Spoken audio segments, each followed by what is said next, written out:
26 avril 2022, figure d'une déchéance annoncée, au lieu, on pourrait aussi utiliser figure ou élément ou représentation ou préfiguration même d'une mort annoncée. Préfiguration d'une déchéance annoncée. La mort en tant que aussi déchéance ultime, mais la mort, paradoxalement, c'est ça qui est interpellant, la mort tarde quelquefois à venir, à survenir.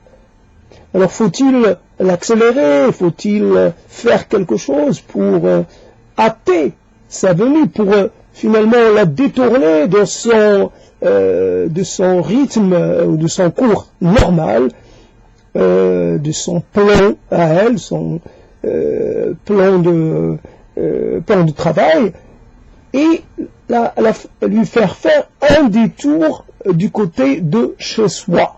Pas de chez soi, mais de chez soi. La mort, en tant que désir suprême, et aussi en tant qu'horreur suprême. Mais je reviens sur une idée que j'ai déjà illustrée, que finalement la mort est une délivrance. Et dans le sens où ça vous non pas vous prive, mais ça vous épargne de devoir constater encore une fois l'état de votre la profondeur de constater l'état dans lequel vous êtes. Alors je fais simple. En tout cas, il y a toujours ce souci d'être un peu hors du langage familier, avoir recours à des concepts, à des mots savants, etc.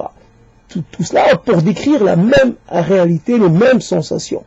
Il y a un côté performance et un côté exhibition, soit de ce que l'on a lancé dans une compétition absurde avec un autre qui peut-être n'existe même pas, mais en tout cas la compétition courante chez les mâles autour des éléments de prestige que pourrait être la maîtrise d'une langue savante, d'un corpus sémantique particulièrement élitiste, particulièrement réservé à l'usage d'une élite. Donc, si vous utilisez une certaine terminologie, vous quelque part ça vous qualifie ou ça vous disqualifie.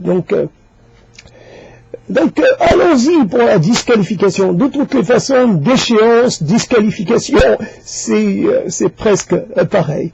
Donc le problème que l'on a dans toute cette histoire, c'est que là, je me mets à parler, donc évidemment, je me suis installé dans un registre vocal,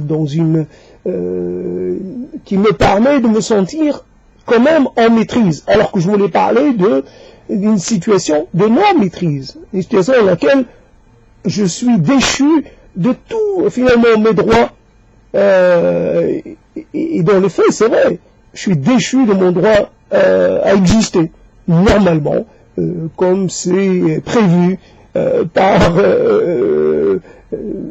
les coutumes, par les usages. Je ne fais plus partie de la communauté humaine, ostracié, oublié, dédaigné, rejeté, méprisé, et ainsi de suite.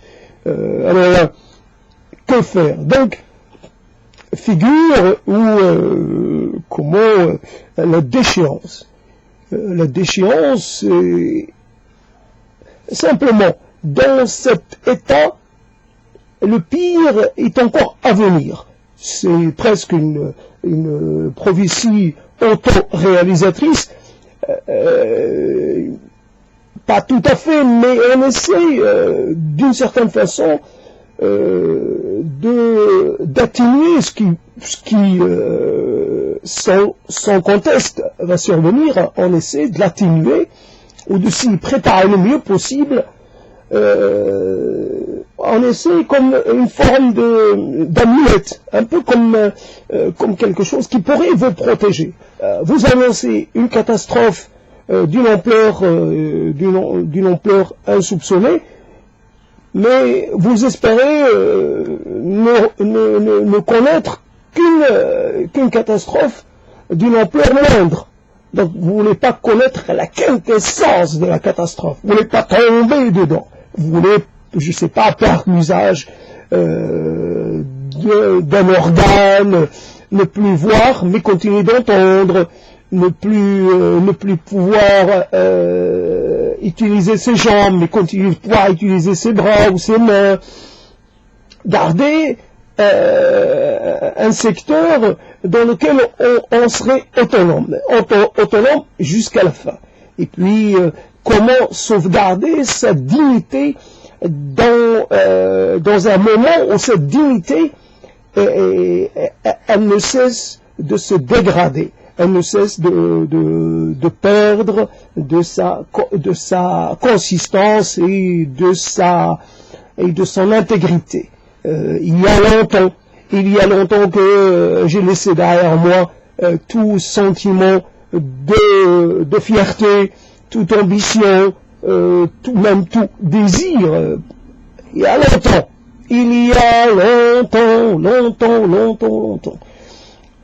Alors on vit comment?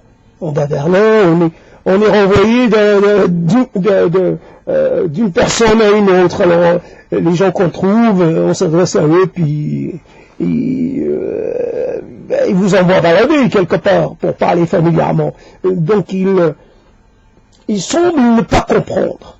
Ils semblent ne pas être totalement en phase avec vous. Alors ce décalage, voilà donc un concept important, et vraiment le décalage. Quand on peut avoir un décalage, on peut connaître un décalage personnel, soi-même, avoir finalement fait l'expérience d'un décalage par rapport à finalement aux gens de la même classe d'âge, et puis ce décalage ne cessant jamais de se renforcer. Quelquefois le décalage, il a tendance à s'accélérer, mais quelquefois il se ralentit, mais il ne s'arrête jamais. Donc le décalage est permanent, comme une fissure qui va finir par faire tomber tout un édifice. Une fissure qui porteuse de destruction. Il y a des fissures qui sont bénignes quelque part, comme on pourrait parler, voilà, dans d'autres domaines. Bénigne, cette fissure-là, mais attention, tout dépend du sens que prend la fissure. Alors, c'est normal, c'est le jeu des poids, des poids, comment se crée le contrebalancement, l'équilibre entre des forces qui d'une certaine façon ne fonctionnent pas dans une cohérence.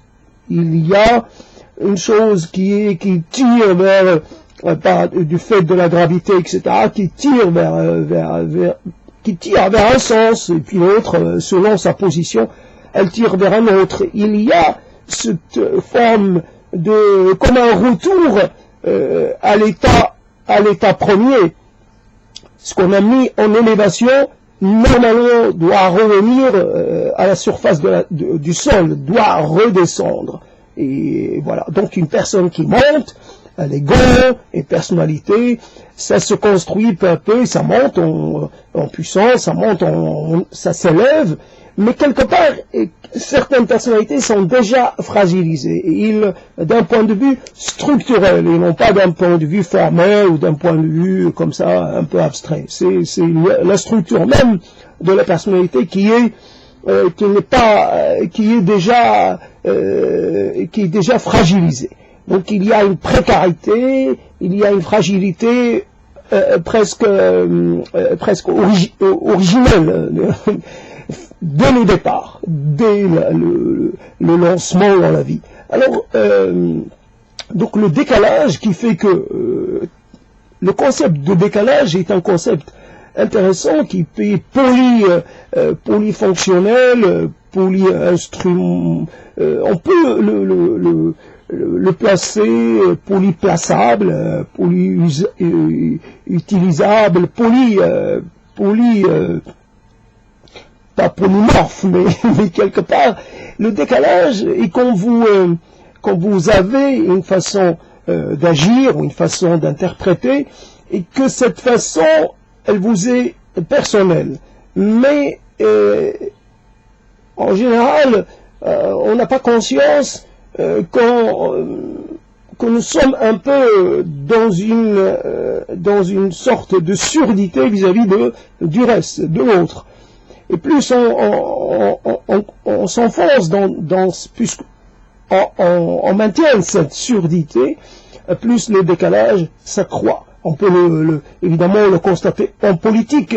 Il y a on dit la surdité de la classe politique ou des hommes au pouvoir, etc., vis-à-vis des plaintes ou vis-à-vis des contestations, vis-à-vis de plein de choses. Et on peut aussi avoir, il y a quelquefois les gens viennent vers vous, mais vous n'êtes pas prêts à les entendre. Et donc, de ce fait, un décalage se crée entre ce que vous leur offrez et ce qu'ils sont en droit d'attendre. Donc il y a un décalage. Alors un décalage, la déchéance vient finalement de la démesure même de ce décalage. On constate qu'il est devenu irrattrapable. Il y a un fossé qui fonctionne, un fossé profond, rempli de dangereux à traverser, donc il n'y a pas, c'est même pas à peine de tenter, donc il y a une frontière qu'il a mise entre deux personnes, presque entre deux réalités, entre deux dimensions. Simplement, voici donc on peut être totalement dans une forme d'incompréhension. Et on peut essayer de remonter à quel moment on aurait commis la faute originelle, puisque à notre dimension, c'est bien d'une faute originelle qu'il s'agit. À quel moment on a compromis nos chances de salut? Salut social, salut affectif, salut humain, etc. Alors notre pérennité est tout à fait compromise, et tout à fait en danger. Mais voilà, comment?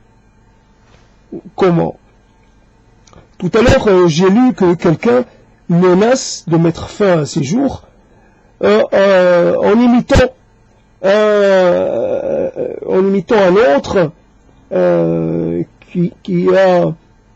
mais finalement l'exemple qu'il a pris est un mauvais exemple, même si par ailleurs cet événement a été un événement fondateur pour le malheur de beaucoup de gens, millions de gens, un élément fondateur, mais tous les gens qui ont suivi, qui ont imité ce geste, n'ont pas connu la même carrière, n'ont pas servi d'exemple.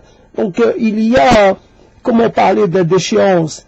La déchéance, on pourrait dire, c'est même pas finir en essayant d'une certaine façon d'interpeller le monde en recourant à un geste ultime grave qui met fin à la vie de la personne qui le commet. Aller se suicider par le feu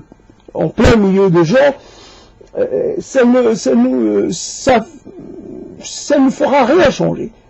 Votre drame à vous est un drame personnel. On ne dira pas que c'est un drame universel. Ça restera personnel. Et ça sera même considéré comme l'aveu d'un échec. Et c'est bien les gens manquant de résolution, manquant d'assurance, manquant de confiance, qui ont recours à ces gestes ultimes. Ça ne change rien au fonctionnement et aux pratiques qui règnent dans une collectivité. Ça ne change rien. Et c'est juste, ça procure du travail, on va dire, aux soignants et aux gens qui sont concernés au premier plan par cette question. Voilà. Mais sinon, le reste, il y a des gens qui vont être un peu touchés parce qu'ils vous ont connu, un peu de traces de culpabilité, qu'ils vont vite enterrer, voilà, comme on fait avec toutes les culpabilités, comme on dit, on fait son deuil, on se sent plus coupable après un certain temps, ça y est, quelque part, c'est la vie qui veut la mort. C'est la vie, quand on dit ça, c'est la vie en parlant de la mort. Il faut accepter la mort parce que c'est la vie. Okay. C'est vraiment comment dire, c'est une figure de style particulière. Je ne connais pas le nom spécifique, mais en tout cas, ce n'est pas un paradoxe, c'est pas une inversion, c'est pas une fausse quelque chose. En tout cas, c'est un tour de main linguistique particulier. En tout cas, la vie, c'est a priori ce que nous avons de plus précieux, notre vie, et ce que nous pouvons créer ou impulser ou mettre en place, que ce soit de l'ordre du chef-d'œuvre ou d'une œuvre, tout ce qui est de plus banal. L'œuvre n'a pas besoin d'être toujours exceptionnelle. L'œuvre, je sais pas, quoi on pourrait servir, de toutes les façons, nous formons une communauté d'êtres vivants, une association, une colocation, je sais pas comment je pourrais le qualifier autrement, mais en tout cas une cohabitation, c'est encore plus intéressant parce qu'en général, c'est une cohabitation qui fonctionne bien, contrairement aux cohabitations autres, humaines, entre des êtres autonomes. La cohabitation ne fonctionne pas bien parce qu'il y a toujours des gens qui essayent d'échapper aux contraintes ou qui essayent de s'extraire des devoirs imposés justement par la cohabitation. Mais là, mes bactéries, tout ce dont je suis composé, semble fonctionner a priori harmonieusement. Mais c'est une collectivité très complexe que je ne peux pas connaître ni dans le détail ni dans le global. Ce n'est pas possible. En tout cas, j'ai quelques notions élémentaires, évidemment, et dont je fais usage pour essayer de parler de ce que je ne vois pas, de ce dont je n'ai pas conscience, en fait. Et je n'ai pas conscience que j'héberge une bactérie, je ne peux pas en avoir conscience. Alors, on m'a montré des photos, on m'a montré des on peut, mais a priori, je ne peux pas voir, et encore plus, je ne peux pas voir une bactérie spécifique ou un virus spécifique ou une cellule spécifique. Je fais confiance à ceux qui m'expliquent les choses. Alors je fais confiance de façon comment dire, sans opposer la moindre résistance. Je ne peux pas dire le corps tel que vous le décrivez, non. Il faut que j'aille voir, il faut que j'aille vérifier. Moi, peut-être, à part les gens qui ont quelquefois un cœur placé anormalement, mais en général, on va pas dire, je vais pas dire, tiens, moi peut-être, non, je fais confiance à un schéma général qui s'applique à tous, voilà. Le sang est de telle couleur, il est composé de il est composé de plaquettes, ceci, cela, chaque chose a un rôle, chaque chose presque a une mission. Voilà, donc je fais confiance sans avoir été sans avoir à demander des preuves, on demande les preuves de l'existence d'une force supérieure, mais on ne demande pas les preuves quand il s'agit des sciences du vivant. Alors voilà, donc la déchéance, haut et bas finalement, un sentiment très aigu d'une déchéance, et quelquefois un sentiment un peu que ça se calme un peu, ça s'atténue, et puis on fait une forme de paix avec soi-même, une paix précaire, mais une paix quand même jusqu'au prochain moment pendant lequel cette sensation de la déchéance va revenir à la charge. Il y aura un nouvel assaut et on va y faire face comme on pourra. Donc la déchéance.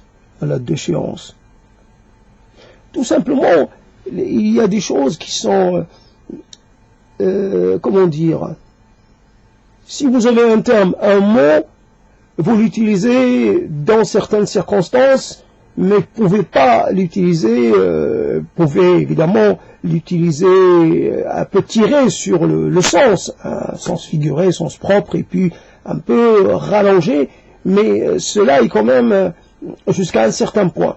Mais quand vous avez une idée, quand vous avez illustré votre état psychique ou intérieur par un mot, ben vous êtes prisonnier de ce mot. Ce mot n'est qu'un prête-nom. Ce n'est pas vous en même temps. Ce n'est pas votre réalité en totalité. Ce n'est qu'un aspect de votre réalité. Et c'est pour ça, que l'on survit à un sentiment qui pourrait être un sentiment hautement délétère, voilà, un sentiment qui pourrait vous écraser. Mais non, il y a à côté quelque chose d'autre qui reste. Alors quand vous avez vous ne pouvez vous appuyer sur rien, sur aucune réalisation, aucun acte, je sais pas, aucune forme de reconnaissance de la part des autres, rien qui prouve que pour les autres vous êtes encore vivant et que vous avez de la valeur. Quand vous n'avez pas ça, mais où est-ce que vous trouvez les ressources pour continuer de vous projeter dans l'avenir? Et quelque part, quand vous faites une chose qui implique un suivi, quand vous voilà, donc il y a encore de l'espoir malgré cette déchéance et malgré ce constat implacable d'une dégradation continue des conditions d'existence sociale et affective, etc. Voici donc, on essaye simplement de cette prise de parole. Déjà, je suis dans un peu le doute par rapport à la qualité d'enregistrement. J'ai quelques problèmes avec le matériel. Et tout à l'heure, j'ai perdu un poème. Bon, c'est pas le poème du siècle, mais j'ai perdu un poème. Et je suis un peu dépité de m'être encore fait avoir par une webcam. La déchéance. Alors je ne montre pas mon visage, il parlerait mieux que moi, quelque part, ou alors il participerait à l'affirmation. C'est une preuve supplémentaire de cette déchéance qui était annoncée, mais pas comme je suis en train de la vivre. Elle est toujours différente. Par certains aspects, elle est encore plus terrible, plus terrifiante. Et par d'autres aspects, elle est plus supportable. Et on imagine, on a encore un petit moment pendant lequel nous allons pouvoir bénéficier d'une sorte de disponibilité. Le corps est encore disponible, il est lâché par ailleurs sur certains points, mais il est encore disponible pour vous permettre de vous défendre, de vous rappeler finalement au souvenir de certains. Que vous y réussissez ou pas, ce n'est pas le problème, mais vous n'allez jamais arrêter d'interpeller et de porter attention sur ce que vous pourriez considérer comme un crime envers vous-même, et parce que il y a là il y a là le constat d'abandon et de trahison et d'infidélité et de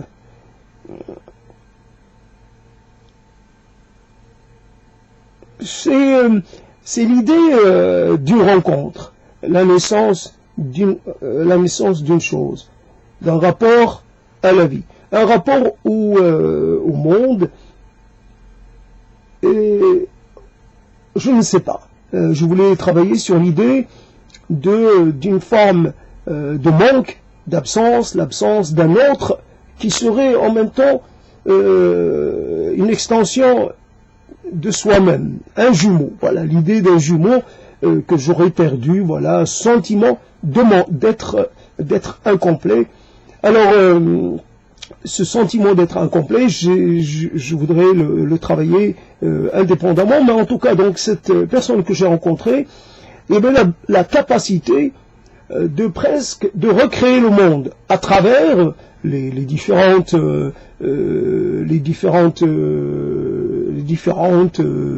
scénarios, les différentes idées, les différentes presque transgressions, l'idée de pouvoir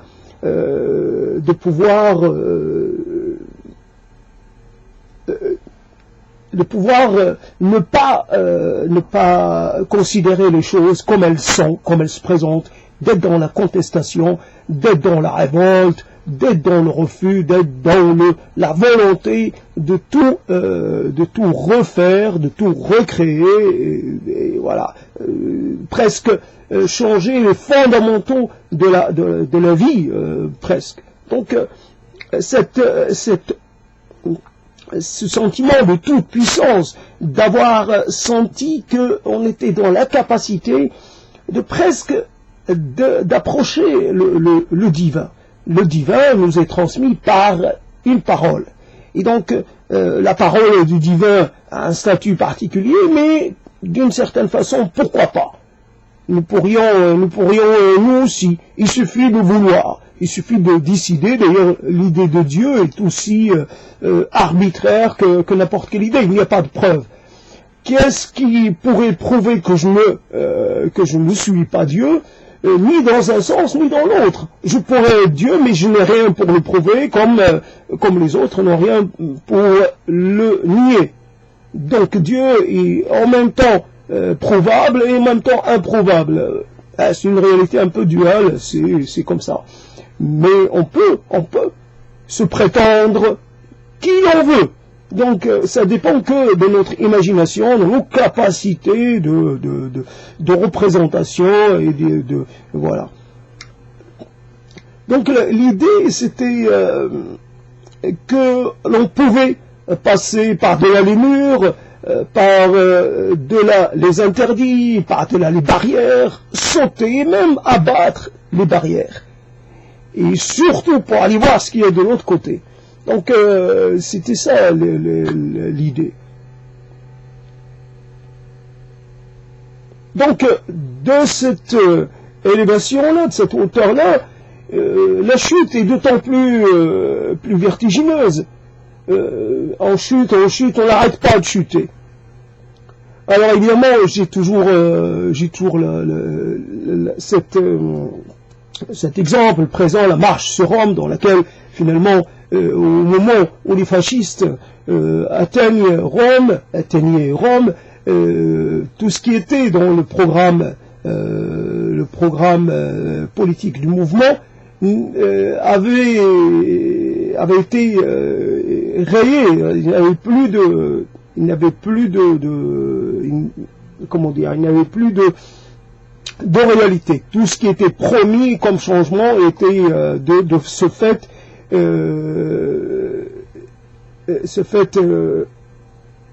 annihilé ou à tout le moins compromis. Donc, dans la vie, on avance, et puis on avance vers le but, vers notre but final, plus on renonce à des choses. Alors on arrive à la fin, en ayant renoncé à son ouverture vers les autres, à son amour, si l'on peut dire, des autres, à sa considération pour les autres, à son intérêt pour les autres, et à son intérêt évidemment pour les choses, toutes choses, et on arrive à la fin, en ayant évidemment abandonné plein de choses, orgueil, suffisance et compagnie, mais aussi en se disant qu'il n'y a point de vérité, que toutes les promesses qui ont été avancées ou formulées par-ci, par-là, ce sont des fausses promesses, qu'il n'y a rien sur lequel nous pourrions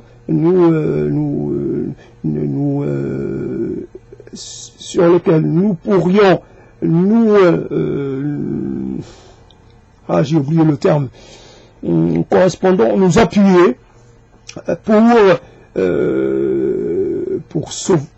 pour continuer d'espérer ou de désirer.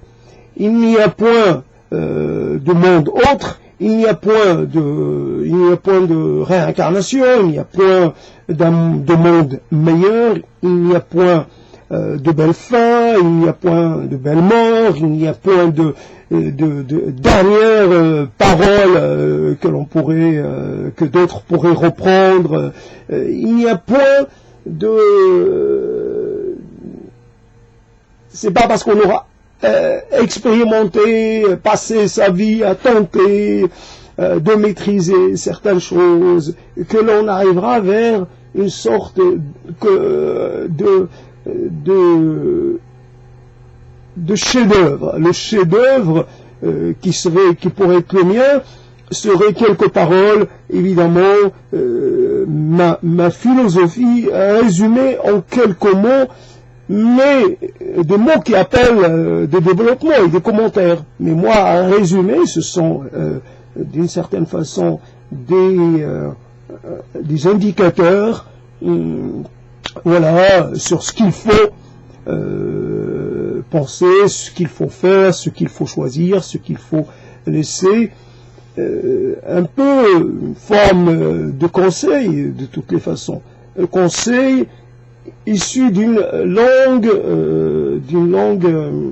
fréquentation de soi-même et des autres, après avoir connu différentes situations, connu des moments de gloire et puis beaucoup de moments de défaite et finalement de déconsidération, les moments d'errance, les moments de doute, les moments pauvres, les moments vides, pendant lesquels on n'a pas ressenti grand-chose. Le temps a passé sans qu'il ait été utilisé ou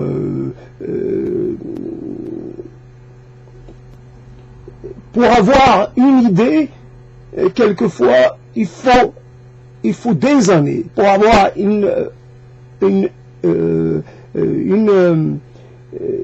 éclairance, pour voir un bout de lumière, pour approcher un peu une vérité qui pourrait être universelle. Il faut une vie. Donc, on aura peut-être approché de la vérité, mais, comme on pourrait dire, on aurait approché du trône de Dieu, mais on en a touché que, je sais pas, on pourra jamais s'approcher du trône de Dieu, mais on pourrait peut-être commencer à en voir un peu les formes, quelque chose comme ça. Mais de là à toucher le trône de Dieu, et peut-être même à toucher Dieu lui-même, ce n'est pas possible. Donc la vérité, on s'en approche, mais toujours sur les marges, sur la périphérie, sur le centre là où réside la vérité des choses, là où résident les lieux où tout se fait, où tout s'élabore, les lieux du pouvoir, les lieux de la transformation, les lieux de la réalisation. Non, rien. Donc, beaucoup d'années à écouter, à emmagasiner, à garder des mots, des idées, des théories, et à la fin,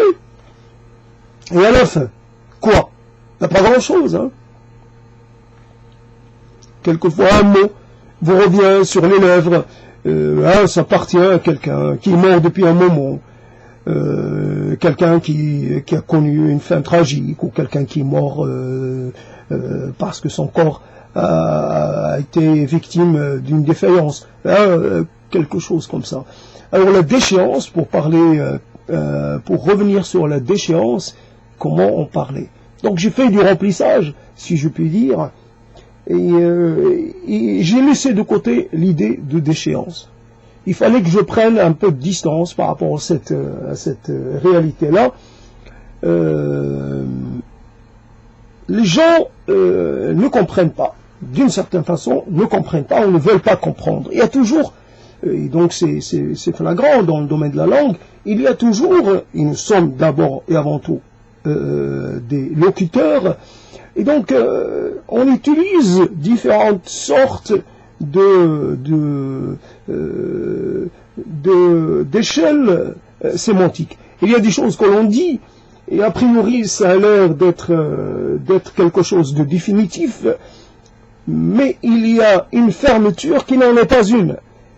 On ferme pour ouvrir, ou alors on ferme quelque chose pour voir si la personne pourra quand même réussir à l'ouvrir. On ferme, mais peut-être qu'on laisse la clé pas trop loin, pas visible, mais il faut chercher un peu. Peut-être que la clé est d'une autre nature, mais il y a toujours la possibilité d'ouvrir. Seulement, il y a des gens, normalement, ils prennent une porte ouverte, fermée pour une porte fermée. Rien à faire, ils tentent même pas. Donc quand on affirme une chose à quelqu'un, quand on avance quelque chose, c'est un test, c'est un examen. C'est un moyen de tester pour voir si cette personne est réellement de notre côté ou pas. Simplement, quand on avance quelque chose, il doit y avoir de l'autre côté une demande d'explication, de justification. Or, souvent il n'y a même pas cela. Donc l'idée de renoncer à une filiation,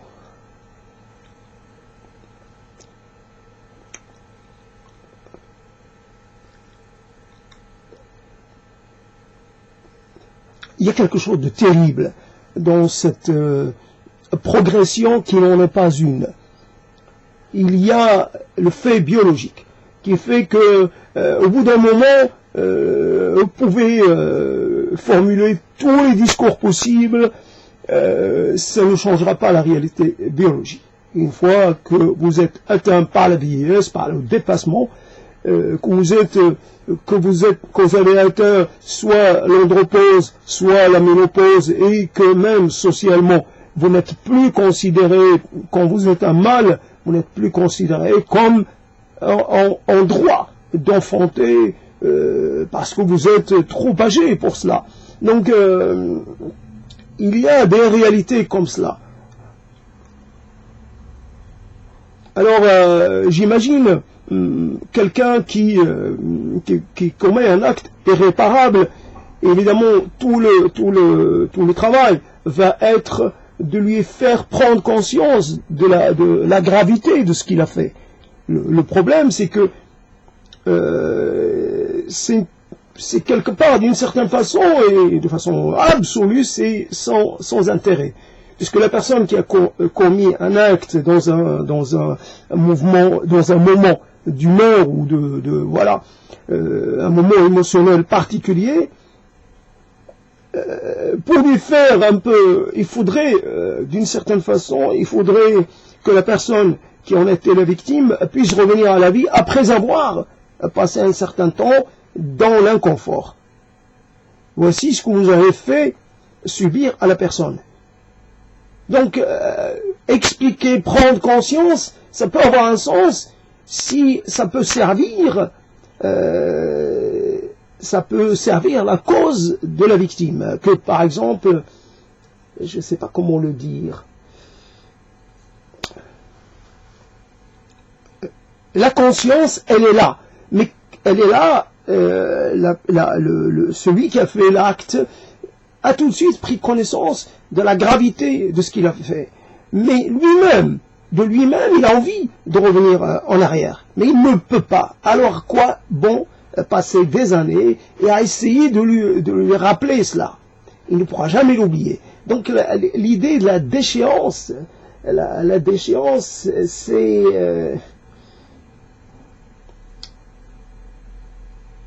la déchéance. Il y a un moment où la parole n'a plus d'utilité. On sait que on est passé dans un autre registre et que ça y est, c'est fini, c'est fini. Alors, il y a des gens, on pourrait dire ces gens-là, on pourra les sélectionner pour vous accompagner dans le dernier, dans le dernier moment de ce voyage qu'est la vie, voilà, qui vont vous accompagner sur les derniers mètres ou les derniers kilomètres. Peut-être que vous aurez envie de les parcourir tout seul. À quoi bon? Je vais être entraîné à dire des choses dont je ne serai pas fier, des banalités, ou alors je serai obligé quand même de prendre en compte, d'atténuer mes déclarations, ou de faire un peu profil bas, ou de ne pas... j'ai envie de partir en colère, peut-être en ayant un peu la rage contre et la volonté de, je sais pas, en proférant des tas de choses. J'ai envie de partir dans un état pas du tout apaisé. Alors, si je dois être accompagné, je vais quand même devoir baisser d'un ton quelque part. Donc,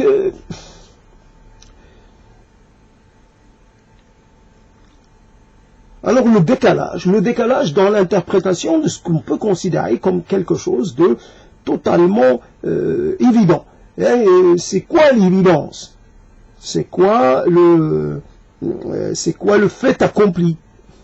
Apparemment, chacun le définit ou chacun l'interprète différemment. Pourtant, comment être dans un moment qui est tout sauf un moment dont on peut se réclamer? Comment être dans la négation, dans comment vivre dans l'antithèse de soi ou quelque chose comme ça, en sachant que, par exemple, un simple exemple, si il vous reste 5 personnes, au bout d'un moment, vous allez devoir laisser en partir une, parce que vous-même, mais on imagine que d'abord, vous allez vous retrouver avec 4, et puis après avec 2, et puis après tout seul. Alors, Voilà donc ce qui vous attend. C'est cette réalité-là, cette prévision, cette évidence du pire, cette évidence et cette conscience des drames à venir, et voilà. Comment vous allez supporter ces drames des derniers jours, les drames de voilà. En sachant que vous êtes déjà habité par le sentiment d'avoir côtoyé et d'avoir vécu des drames en tout genre. Alors voilà, encore des drames et encore des drames. Alors, seul, on ne court pas le risque de se sentir d'un seul coup réduit de moitié, seul. Donc, c'est une forme d'autopréservation, d'un équilibre instable que l'on aurait peut-être construit de briques et de brocs. Voilà. Donc la déchéance. La déchéance, je suis revenu vers la déchéance d'une façon ou d'une autre.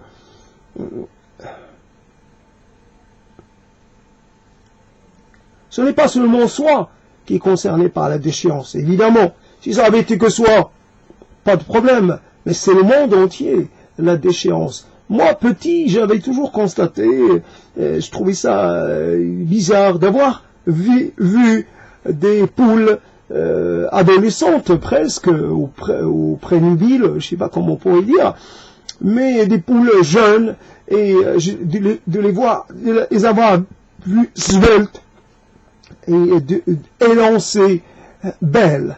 Et puis la poule, en grandissant, elle s'élargit, elle s'épaissit, et puis elle commence à marcher, évidemment, beaucoup moins vite, elle est beaucoup moins gracieuse, elle est beaucoup moins légère, et puis surtout, au niveau des pattes, il commence à lui pousser des sortes d'écailles. Ça devient vraiment pas du tout comme les pattes de la jeune poulette, les belles pattes toutes presque brillantes, qui jolies pattes. Non, là voilà ce qu'on est. On sait que là on va changer, mais on ne sait pas quand ça va venir. Alors le changement, quelquefois, il est visible, quelquefois il est presque invisible, et vous réveillez un jour, vous constatez que vous avez changé d'aspect, de figure, et que vous avez pris 10 ans d'un seul coup. Donc des gens que vous avez connus, toujours le côté drôle et en même temps particulièrement dur à supporter. Voici quelqu'un que vous avez vu jeune, les images le prouvent, et puis finalement vous l'avez vu un peu vieillir, mais il y a un jour vous le voyez avec des rides au niveau du cou, qui ne cherche même pas à cacher. Voici donc la promesse qui se réalise. On peut cacher, on peut cacher beaucoup, mais on ne peut pas tout cacher. Alors voilà. Donc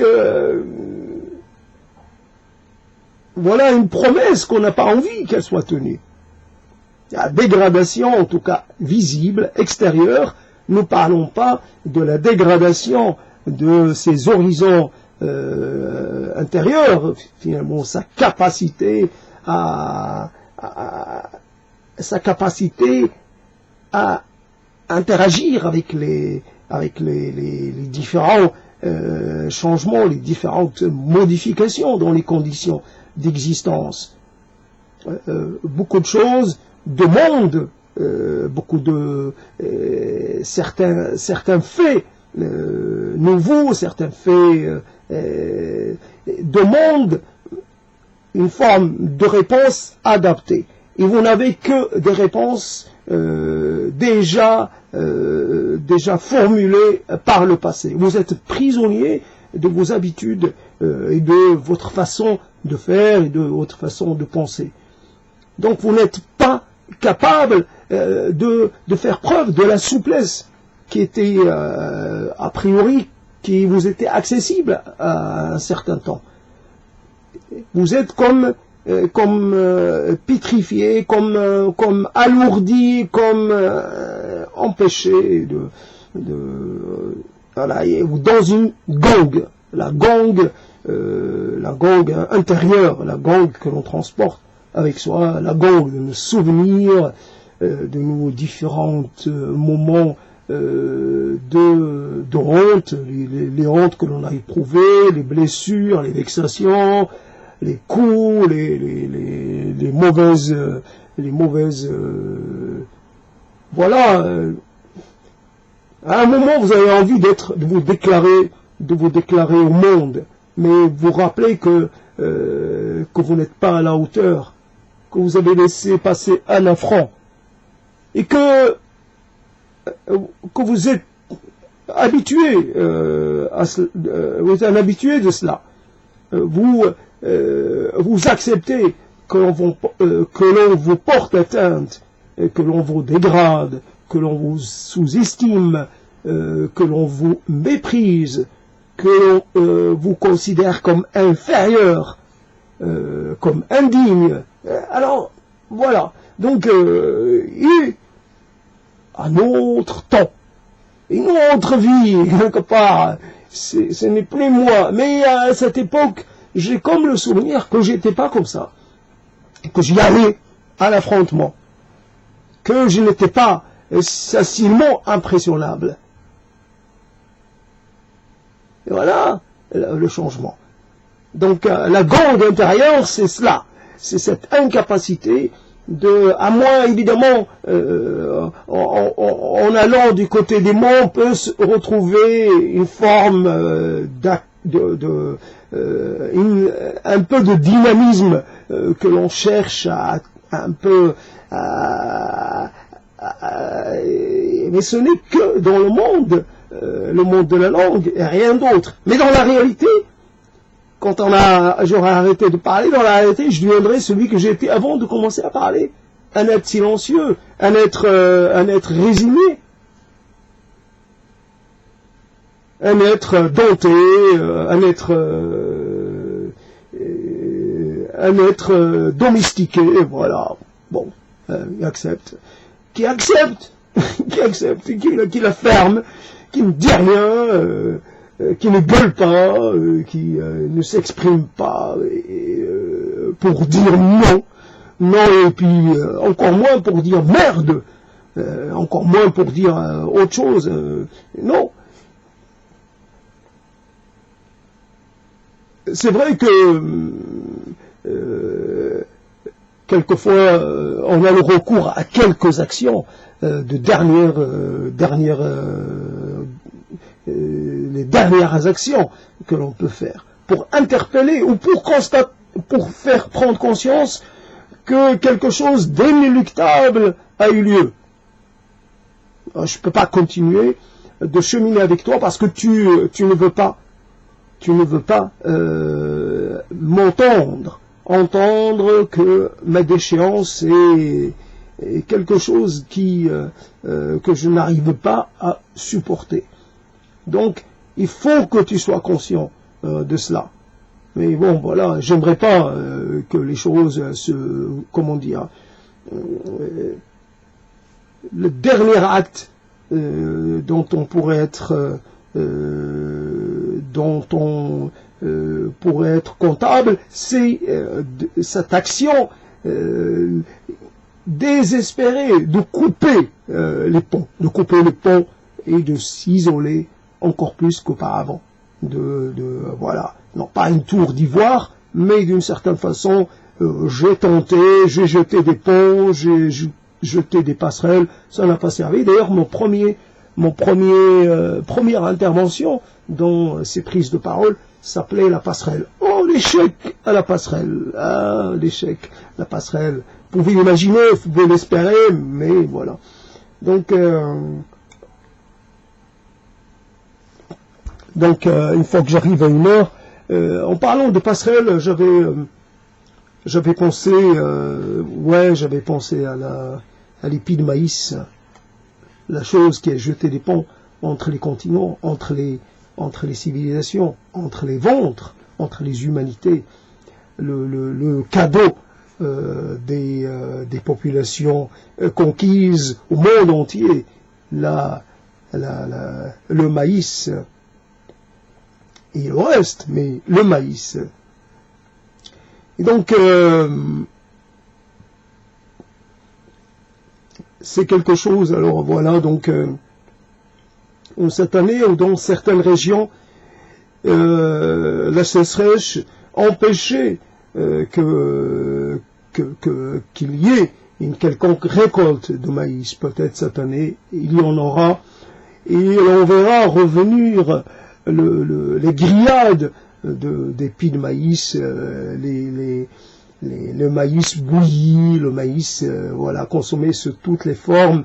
Il y avait un plat dont on me parlait, que j'ai connu aussi, qui était un plat de maïs. Alors, le maïs est tellement enraciné dans les habitudes des gens que l'on a du mal à considérer que c'est une plante, c'est une céréale exogène, qui n'est pas originaire des pays qui la consomment en quantité.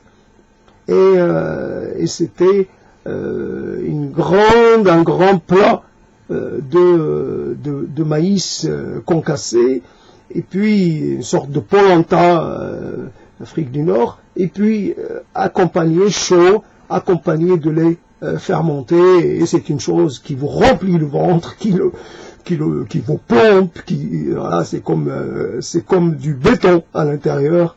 Et quelle sensation ça doit être, voilà, quand on a faim, et un côté quelque chose de chaud qui remplit le ventre, et puis un côté vous avez ce lait, ce nectar des dieux, et qui est aussi le lait fermenté. Voilà, donc l'on est dans ces exercices, on veut montrer qu'on est dépositaire d'un fond sémantique, de quelque chose. On est aussi dépositaire d'une histoire ou de scènes anciennes, évidemment, qui date. Et voilà, l'humanité, c'est aussi peut s'illustrer dans ce travail de transmission, transmettre de génération à génération. Des gens ne pourront jamais connaître certaines façons d'être ou de vivre, parce que les conditions qui les produisaient n'existent plus. Donc, uniquement par le biais de la transmission, le biais du récit et le biais du souvenir. Nous sommes composés de souvenirs, mais quelquefois le souvenir est empêché et problématique, parce que il peut être comme particulièrement axé sur les mauvais souvenirs, sur les regrets, sur les sentiments de perte, etc., etc. Alors la déchéance, je ne peux pas dire que j'en ai traité beaucoup, j'en ai parlé beaucoup, et évidemment, peut-être quelque part au fond de, je sais pas où, j'avais pas envie de tomber dedans, j'avais pas envie de faire le misérable, encore une dernière fois, une tentative pour dire que je suis plus que ce que je parais, ou plus que ce que je peux être amené à dire, à avouer. Je garde encore en moi une flamme, une flamme de révolte, et quelque part j'ai envie encore de faire en sorte de transformer le monde, pas seulement moi-même, mais le monde entier. Pourquoi pas une chose, ce n'est pas du tout interdit que de vouloir bouleverser et détruire pour reconstruire sur une façon de le dire, c'est que c'est des phrases convenues, mais la réalité est que l'on n'est pas tout à fait, on se sent pas tout à fait vaincu. Et on l'est dans les faits, mais on n'a pas envie de faciliter la tâche à ceux qui pourrait se réjouir de vos défaites. Je garderai la tête haute malgré la situation, évidemment, la situation de décrépitude, la situation de faiblesse, la situation presque de dépossession. Et, je n'ai plus rien, je possède rien, j'ai plus, mais quand même, je le dirai pas. Même si je suis en train de le dire, mais je ne le dirai pas. Je ferai tout pour ne pas confirmer cela par mes paroles. Donc voilà donc en quoi la déchéance est une chose que l'on dit et que l'on passerait, qu'on va passer ces 100 ans à essayer de faire oublier. Ouais.